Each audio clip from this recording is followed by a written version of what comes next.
Today I'm going to share with you why I declined a $10 million offer to buy my business and instead went to millions of dollars of debt and have continued to grow the business owning 100% of the company. The business is Augusta Lawn Care, and we've been growing it over the past couple years, franchising. And franchising sounds great on paper, but it's extremely expensive. There's lots of legal costs in terms of having to register in every single state and country that you operate in. There's a lot of legal and accounting costs that people don't think about. And so it's extremely expensive. And in my opinion, most franchises fail because they don't scale fast enough. And they don't get past 100 locations, which is where profitability can start, usually around that 100 location marker. We are now just short of 100 franchise locations, and we are getting to profitability this year. It's extremely difficult, very hard, because the systems that we have to build are still new to us because we're only a couple years in. And if you look at the trajectory of growth from 1 year to the next year, like the 2 years that we've been doing this, you've tripled the company. And so every single system is broken. Every single system has to be redone, has to be reframed, and like there's plenty of things we've dropped balls on. Like it's very stressful, and trying to scale the team and all of it being very new to me. A few months ago, someone came along and said, hey, look, we are willing to value the company at $10 million. And they weren't going to give me $10 million cash, let me be clear, but they were going to value it $10 million and then give me quite a bit of that was in cash. First and foremost, I did not do that. I did not accept it. And I am not interested in taking on any sort of majority stake ownership in Augusta ever. I want to always stay in control of it. But for some people, when they hear that, they think I'm egotistical, or the fact that I want to have control and I'm not open to the mind of like growth and expansion via other people's money and investors' money. And people would say, well, you'd rather have a small piece of a large pie than a large piece of no pie. And that's kind of what people's logic is. But let me explain to you from a logical standpoint why I would not take outside investment, or I would not let someone buy out my stake into the company. So the specific deal that was on the table was for $10 million. And let's just break down what that would look like. If they're going to buy from me the vast majority of the business, and they're going to give me millions of dollars in cash, here's why I would not want to do that. First and foremost, almost half of that would go to taxes. Literally half of the cash would go to taxes. I would no longer have any control or any sway or say in the business whatsoever after that transaction, and therefore would actually be pushed out within like 6 months. I would have to be out of the business. So the next question is, well, what would I do? Because as much as I love business and am passionate about business and creating jobs and helping other people, what am I going to do? I'm probably going to go start another business that requires a bunch of capital, and I'm going to burn through all the money that I just made on an acquisition just to get another business up to the scale and size that we were currently in. And I'd be getting off a machine, off of a vehicle that had all sorts of momentum, was driving fast and going, and I'd literally jump off and go back to zero. And then in order to get that momentum back, I'd just spend the money that I made in this acquisition to get another company up and running, and I'd waste 2-3 years probably getting another company up and running. So in my mind, it was the time value of money, the fact that that money that I would take is going to be slashed in half for taxes, and then the next part is the fact that I'm going to spend the money that's left over after taxes and probably have to spend it on burn rate, getting another company up and running and getting the motor on that company fast. Well, by the time I would have done that, if I would have just stayed on the original vehicle, I would have been further down the track. And in my mind, that's why so many small business owners don't ever get the progress that they desire, is because they get the train moving down the track, and they jump off onto something else, the next shiny thing. And if they would have just stayed on the same train, on the same track for a few more years, they would have been way further down the road than starting at zero on something that has no inertia, no momentum, and then trying to get that one started.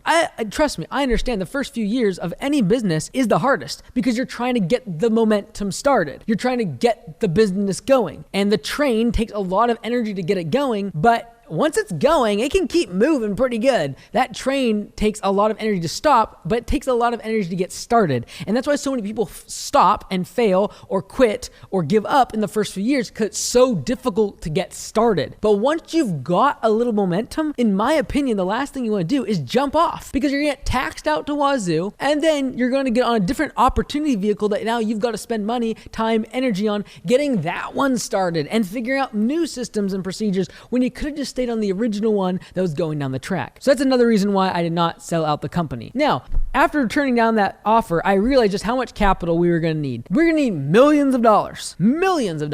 And we are millions and millions of dollars debt. Personally, I'm millions of dollars in debt. Most of it's backed up by my real estate. But like, if the business doesn't work out, my real estate is out the window. Like personally, I am 100% pot committed, 110% to Augusta Lawn Care, because I had to do that in order to retain control, not sell out equity, not sell the company, and be able to still grow the business to the point where we can make it economically feasible, because I still had to grow while at the same time realizing that I was losing money. That's like the most twisted brain fart thing in the whole world. And so taxes was the first reason why I didn't sell out. The second reason was I'd be jumping on a different opportunity vehicle that did not have momentum, and I would probably spend the money on that new venture that would just essentially get me up to speed in the next couple of years to where I'm currently at. We're also assuming that if I jumped off and started some other business that I would just become like successful at it. We're just assuming that, when that should not be a given. I think the ego of a lot of small business owners is like, oh, if I was successful in one thing, I can do another thing. I'm not that stupid. I realize that I'm really good at lawn care, landscaping. I understand the industry. I have years and years of experience. I've been doing it for a long time. I've seen hundreds and thousands of P&Ls in this industry.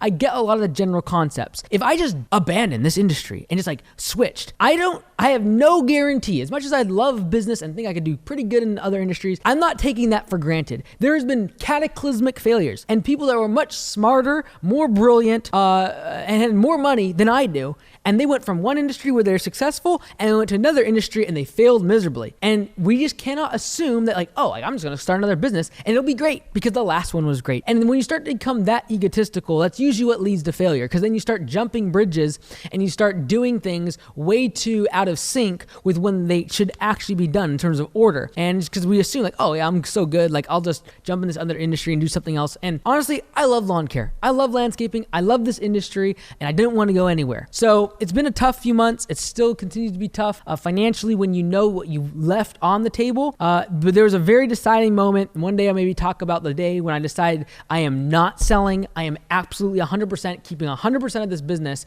and we're going to make something really special out of it. And it's going to be the hardest couple years of my life going forward, but it's going to work out in the long run much better financially for me, much better for the franchisees of Augusta Lawn Care, and in my opinion, actually make an impact on this industry in the next 20 years. Not 5 years, not 3 years, but 20 years. That's what it's going to take. And so I wasn't about to give up on the dream, the thing that got the business started, and that is to change the level of professionalism in the landscape industry. I feel like we're just getting started, and I wasn't going to allow, $10 million pre-taxes, $4 million post-taxes, and a couple years of lost time deter me from what we're going to do in this industry. And so it's partly passion, and then partly also realizing that if I stay committed, and it will work out financially. It will be a lot more than $10 million down the road. But the next couple of years are going to be very, very difficult. And so I'm still learning, I'm still growing. And like any small business, regardless of the size, whether you're adding 5 zeros at the end or 20 zeros, it doesn't really matter. Same struggles, same problems, same financial stresses, same exhaustion, same hiring problems, same systems problems. As you're beginning to grow, everything has to change and grow. And there's not anyone before me telling me how to run a franchise with lawn care. It's not like that. It's a difficult industry, and I'm still learning and growing, and I appreciate all of you for being along this journey. I'm Mike Andes, founder of Augusta Lawn Care, and if that was helpful, watch this video here where I break down what I've learned over the past 9 years, starting out just mowing grass into what it is today and spending millions of dollars trying to figure these things out. So hopefully you don't have to make the same mistakes. Check that video out right here.